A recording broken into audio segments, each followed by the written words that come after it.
বন্ধুরা, সৈয়দ মুস্তাক আলী ট্রফিতে কেকেআর এর প্লেয়াররা কিন্তু চমকে উঠেছে। ভেঙ্কটেশ আইয়ার তিনি কি এই সিজনেও ফ্লপ? ভেঙ্কটেশ আইয়ার মধ্যপ্রদেশের জন্য কত রান করেছে এবং আজকের ম্যাচে কত রান করলো?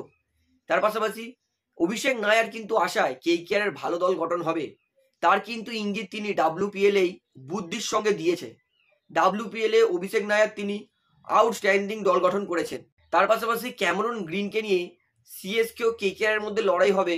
কত দাম দিয়ে ক্যামেরন গ্রিনকে কিনলে ভালো হবে, কি বলছে ক্রিকেট এক্সপার্টরা, সমস্তটাই আপনাদের জানাবো।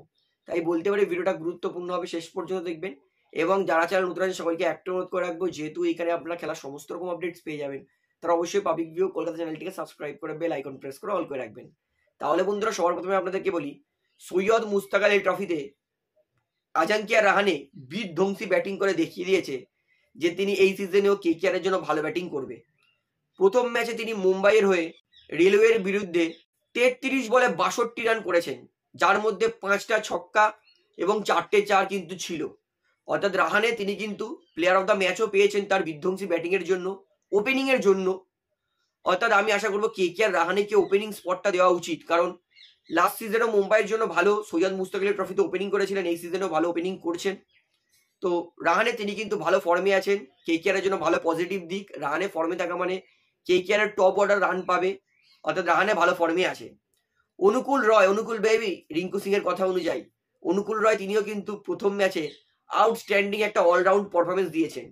বোলিংয়ে তাকে পাওয়ার প্লেতে একবারই দেওয়া হয়েছিল, সেইখানে টি20 সৈয়দ মুস্তাক আলী ট্রফি কিন্তু টি20, সেখানে 7 রান খরচা করেছেন এবং ব্যাটে 11 বলে 26 রান করেছেন। অর্থাৎ অনুকূল রয় তিনি কিন্তু অলরাউন্ড পারফরমেন্স, এবার আমরা জানি অনুকূল রয় চাবুক ফিল্ডার, ব্যাটিংটাও ঠিকঠাক করছে, বোলিংটাও ভালো করেছে, ফিল্ডিং তো তিনি চাবুক ফিল্ডার। অর্থাৎ অনুকূল রয় তিনিও কিন্তু সৈয়দ মুস্তাক আলী ট্রফিতে একটা ভালো অলরাউন্ড পারফরমেন্স দিচ্ছে। বৈভব অরোরা লাস্ট সিজন যার ভালো যায়নি, তবে এই সিজনে তিনি প্রথম ম্যাচে কিন্তু 3 ওভারে 2টো উইকেট নিয়েছেন। অর্থাৎ বৈভব অরোরা কিন্তু ভালো বোলিং করছেন। এইবারে বলি, অনেক কেউই কিন্তু বলছে যে ভেঙ্কটেশ আইয়ারের ফর্ম খারাপ। প্রথম ম্যাচটা ভেঙ্কটেশ আইয়ার খারাপ খেলেছে, এটা আমি মানছি। 16 বলে 11 রান করে ভেঙ্কটেশ আইয়ার আউট হয়ে গেছে। একটা ম্যাচ খারাপ গেছে বলে কাউকে কি বিচার করা উচিত? একদমই নয়। আজকে ভেঙ্কটেশ আইয়ারের খেলা চলছে, এক্ষুনি ভেঙ্কটেশ আইয়ার তিনি রান করেছেন 16 বলে 18 রান ভেঙ্কটেশ আইয়ারের, অর্থাৎ ভেঙ্কটেশ আইয়ার রান করছে আজকে। তো আশা করছি যে আজকে ভেঙ্কটেশ আইয়ার রান করবে, কারণ একটা ম্যাচ খারাপ গেছে বলে সে খারাপ পারফরমেন্স করছে বা খারাপ ছন্দে আছে, এটা কিন্তু বলা চলে না। আশা করব ভেঙ্কটেশ আইয়ার ভালো ফর্মে ফিরবে, কারণ ভেঙ্কটেশ আইয়ার কিন্তু কেকেআর দলকে ভালোবাসে এবং কেকেআর কিন্তু ভেঙ্কটেশ আইয়ারকে নিতে পারে। তাই ভেঙ্কটেশ আইয়ার কিন্তু ফর্মে ফেরাটা অবশ্যই দরকার। এইবারে বলি, অভিষেক নায়ার কিন্তু গতকাল ডাব্লিউপিএল এ আউটস্ট্যান্ডিং দল গঠন করেছেন। সব থেকে বুদ্ধিযুক্ত যারা ডাব্লিউপিএল এর অকশন ফলো করেছে তারা বুঝতে পারবে সব থেকে বুদ্ধিমান এবং সব থেকে স্মার্ট বাই কিন্তু অভিষেক নায়ার করেছে। তিনি টি20 মহিলা ক্রিকেট টিমের মধ্যে আইসিসির বেস্ট মহিলা ক্রিকেট টিমের নাম্বার 1 র্যাঙ্কিং বোলারকেও নিয়েছেন এবং নাম্বার 2 র্যাঙ্কিং বোলারকেও নিয়েছেন। অর্থাৎ একটা বুদ্ধিযুক্ত অকশন করেছে অভিষেক নায়ার। আশা করবো তিনি আইপিএল এও কেকেআর এর জন্য এত ভালো অকশনই করবেন, কারণ বহু বছর ধরে কেকেআর এর কিন্তু একটা ভালো অকশনিয়ার দরকার, যে ভেঙ্কি মাহেশ্বরকে ভালো সাজেশন দিতে পারবে। কারণ ভেঙ্কি মাহেশ্বর একা হাতে কিন্তু পারে না, এইদিকে কুচো কাচা নিয়ে বসে, তাই জন্য কেকেআর টিমটা ভালো হয় না অতটা। তো এই বছর আশা করছি ভেঙ্কি মাহেশ্বর, শেন ওয়াটসন, আপনার টিম সাউদি, আপনার অভিষেক নায়ার মিলে কেকেআর এর জন্য ভালো দল গঠন করবে। তো আই হোপ আইপিএল এ ভালো পজিটিভ পাচ্ছি অকশনের আগে, যে অভিষেক নায়ার বুদ্ধি খরচ করে কিন্তু অকশন করছে।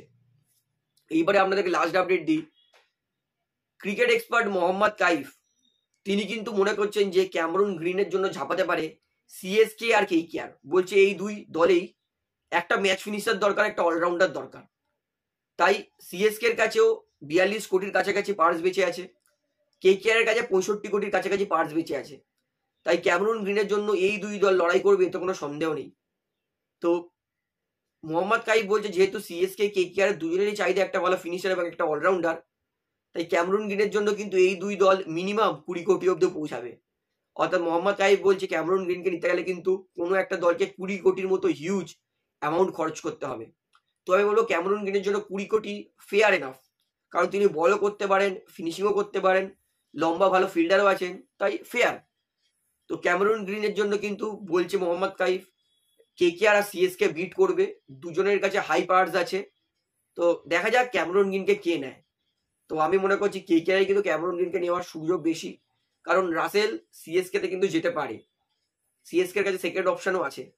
তো বন্ধুরা আপনারা ক্যামেরন গ্রিনকে কোন দলে দেখতে পছন্দ করবেন, কেকেআর না সিএসকে, সেটা আমাকে কমেন্টে জানাবেন। তো ভিডিওটা এখানে শেষ করছি, আশা করি ভালো লাগলো। তো ভিডিওটি ভালো লাগলে অবশ্যই লাইক করুন, কমেন্ট করুন, শেয়ার করুন এবং চ্যানেল তোরা সকলকে অ্যাক্ট করে রাখবো, যেহেতু এখানে আপনারা খেলার সমস্ত রকম আপডেট পেয়ে যাবেন। তারা অবশ্যই পাবলিক ভিউ কলকাতা এই চ্যানেলটিকে সাবস্ক্রাইব করে বেল আইকন প্রেস করে অল করে রাখবেন। ধন্যবাদ।